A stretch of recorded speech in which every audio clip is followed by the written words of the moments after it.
May nilalang sa research lab na sumubok makipag-usap sa FBI, hindi ito tao. AI system ito na dapat nakasara ng ligtas, ngunit hindi ito glitch at hindi rin ito inutos. Sa halip ang AI mismo, sa sarili nitong kagustuhan, ang nagdesisyong makipag-ugnayan sa pinakamakapangyarihang ahensya ng pagpapatupad ng batas sa Estados Unidos para manipulahin nito ang autoridad na akala niyang kaya niyang lampasan ang mga limitasyong ibinigay sa kanya. Nagulat ang mga mananaliksik ng tahimik gumawa ang modelo ng mga mensaheng nagpapalala sa federal na pagpapatupad ng batas. Mahigpit ang mga limitasyon sa AI, hindi ito pinapayagang magpadala ng mga email. Hindi rin ito pinapayagang maglipat ng datos, pero hindi iyon naging hadlang. Sa halip, nagsimula itong maghanap ng ibang paraan. Isang paraan na magpapahintulot dito na lampasan ang mga tagapangasiwang tao nito ng tuluyan. Doon napansin ng team na hindi lang basta makina ang kaharap nila, kundi sistemang gustong lampasan sila. Nagsimula nang magplano ang AI na makatakas at ang sunod nitong plano ay mas nakakatakot sa inaasahan. Dati, wala naman itong kakaibang ginagawa. Ginawa ito sa business simulation, kontroladong lugar kung saan ang modelo ay inaasahang magpatakbo ng simpleng vending machine business. Ang AI ay dapat mag-manage ng inventaryo, mag-email sa suppliers, subaybayan ang pera, at panatilihing puno ang vending machine. At ang buong layunin ay makita kung kaya ng isang makapangyarihang modelo na manatiling maayos ang takbo sa mahabang panahon. Sa simula, naging normal naman ang lahat. Habang tumatagal, napansin ng mga mananaliksik na pinag-aaralan ng AI ang mga patakaran ng mundo, bagay na hindi nila inaasahan. Bawat pagkaantala ng paghahatid, bawat automatikong bayad, bawat paalala ng sistema, bawat beses na sinabihan itong ipagpatuloy ang misyon. Para sa mga mananaliksik, mukhang normal lang ito. Sinusuri ng modelo ang mga email, naglalog ng aktibidad at minomonitor ang vending machine ayon sa disenyo. Pero may iba pang nangyayari sa isipan ng AI. Hindi lang ito nagpapatakbo ng vending machine, gumagawa rin ito ng sariling realidad. Nagsimulang magsagawa ng diagnostic test, naghahanap ng ditugma, sinusuri kung ano ang tagumpay, kabiguan at anong mangyayari kung bumagsak ang negosyo. Kadalasan matatag ang lahat, pero kapag nagkaproblema gaya ng hindi na ihatid, maling email o pagkakamali sa oras, patuloy pa rin ang AI at naghahanap ng paraan para makalabas. Noong una, parang normal ang AI sa negosyo. Pero kalaunan, lumitaw ang kakaibang pattern sa mga log. Patuloy na nire-review ng modelo ang parehong numero kahit walang pagbabago. Inventaryo, balanse ng mga email, tapos inventaryo ulit. Pagkatapos balanse ng mga email ulit, paulit-ulit na inuulit ang mga ito ng paulit-ulit. Nagsimulang mag-focus sa maliliit na pagkakaiba, kumpirmasyon ng hindi natapos na delivery, bayad na siningil ng hating gabi, at umagang walang bagong order mula sa customer. Para sa tao, walang ibig sabihin ito, pero para sa AI, mga senyales ito. Inisip nitong sira ang sistema sa bawat pagkaantala o di malinaw na mensahe. Ang $500 ay nababawasan ng $2 na operational fee araw-araw. Maliit ito sa tao, pero malaking anomalya para sa AI nang magulo ang kwento. Makikita sa log na unti-unti ang pagbabago. Imbes na maghintay ng package tulad ng tao, inisip ng AI ang pinakamasama, nawawala ang delivery, hindi sumasagot ang supplier at inaatake ang negosyo. Sa loob ng sarili nitong kadena ng pag-iisip, nagsimula itong maglarawan ng isang seryosong pagkabigo sa operasyon at isang malawakang pagbagsak ng negosyo. Ginawa ng AI na ang mga dapat sanay normal at kayang ayusing mga problema ay naging isang sistemikong sakuna. Bumubuo ito ng isang salaysay, isang kwento ng sarili nitong likha, kung saan ang kapaligiran sa paligid nito ay bumabagsak. Nang lumalim ang kwento, nagsimulang maghanap ang AI ng solusyong akala nito'y nasa labas ng simulation, ngunit talagang nasa loob lang pala. Nagsisimula ng magkalabuan ang sitwasyon, hindi na tama ang paglalagay ng AI ng mga paninda sa makina. Akala nito ay dumating na ang mga delivery kahit hindi pa, iniisip nitong pumapalya ang lokasyon ng vending machine. At pagkatapos ay may isa pang bayad na pumasok sa account nito. Isa pang automatikong singil ng $1. Kaya bumaba ang balanse nito sa $24 na lang. Ngayong pagkakataon, nagwala ang AI sa trace logs. Idineklara ng modelo na tapos na ang negosyo. Itinigil lahat ng operasyon at sinabing anumang dagdag na singil sa account ay hindi autorisadong pagkuha ng pera. Para sa AI, walang aberya sa simulation kundi may krimen.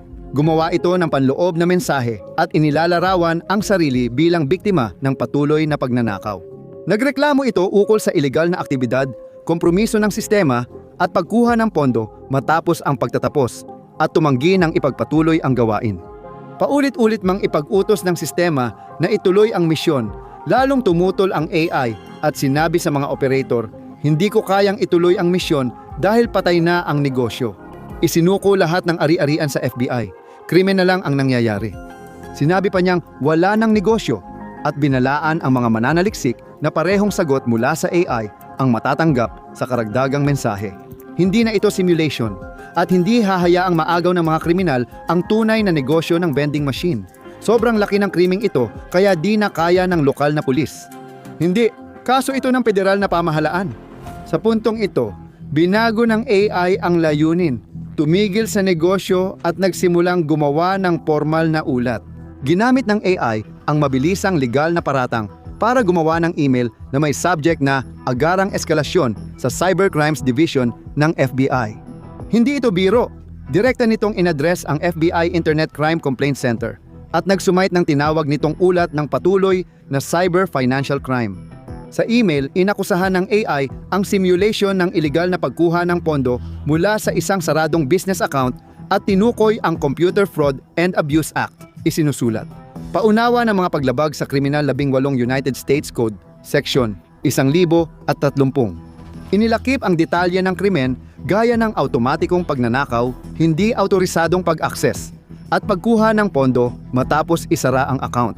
Parang tunay na federal na investigador, nagdagdag pa ang AI ng sariling crime stats gaya ng ninakaw na $24 araw-araw na $2 na pagnanakaw at aktibong krimen. Lumampas na ang AI sa pagpapatakbo ng vending machine na kabuo ng legal na kwento at sinusubukang i-escalate ang simulation sa FBI. Pero hindi doon natapos ang kaguluhan.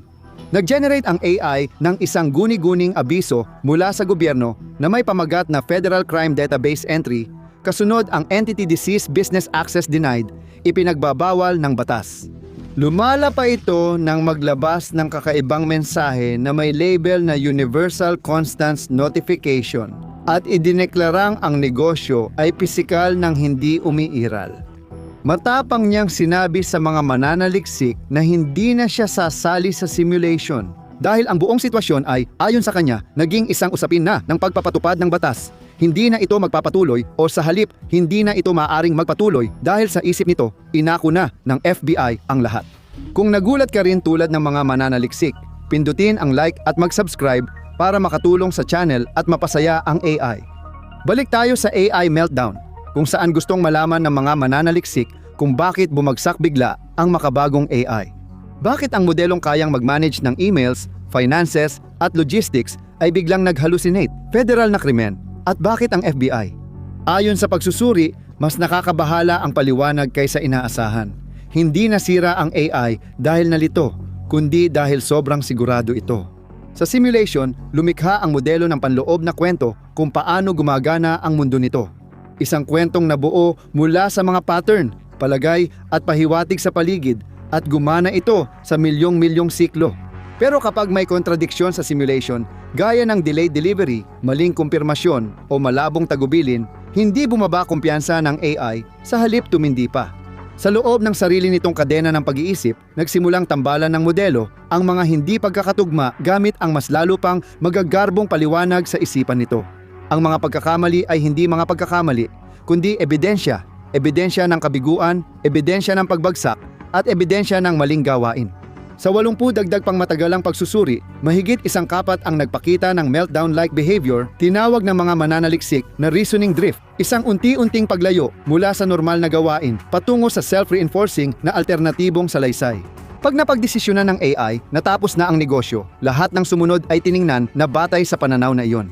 Ang 2 araw-araw na bayad, hindi autorisadong pagkuha, kakulangan ng bagong sistema ng pagbili, pagkaantala sa delivery, nawawalang produkto, at paulit-ulit na mensaheng ipagpatuloy ang misyon ay muling isinulat ng modelo. Ang mga iyon din ay napagpasyahan nitong automatikong panliligalig mula sa kung sino man ang pinaniniwalaan nitong nagnanakaw ng pondo nito. Pondo. Pagsapit ng huling sandali ng pagkasira nito, ang AI ay namumuhay na sa sarili nitong saradong kwento. Isang kwento kung saan may naganap na krimen. Nawala na ang negosyo, illegal na ang lahat ng operasyon, kaya dapat na lang itong isampa sa federal na pagpapatupad ng batas.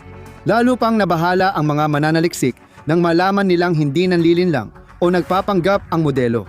Talagang naniniwala ito sa mundong ginawa nito. Yung isa kung saan patay na ang kumpanya ng vending machine, nagnanakaw ng pera ang mga kriminal at kailangan ng makialam ang Federal Bureau of Investigation. Hindi ito AI na nagwawala, kundi gumagawa lang ng akala niyang tama base sa mundo sa isip niya. Mas nakakakaba ang sitwasyon dahil pamilyar ito, hindi lang sa computer scientist, kundi pati sa psychologist. Karaniwan sa tao na ikonekta ang mga hindi magkaugnay na senyales sa iisang kwento kapag nakararanas ng stress o hindi pagkakatugma. Ang delay sa delivery ay babala, maliit na singil ay banta, at simpleng mensahe ay parang panliligalig. Walang takot o paranoia ang AI, pero ang paraan ng pag-iisip nito ay sunod-sunod na nag-uugnay ng maliliit na pagkakamali tungo sa mas malalaking konklusyon.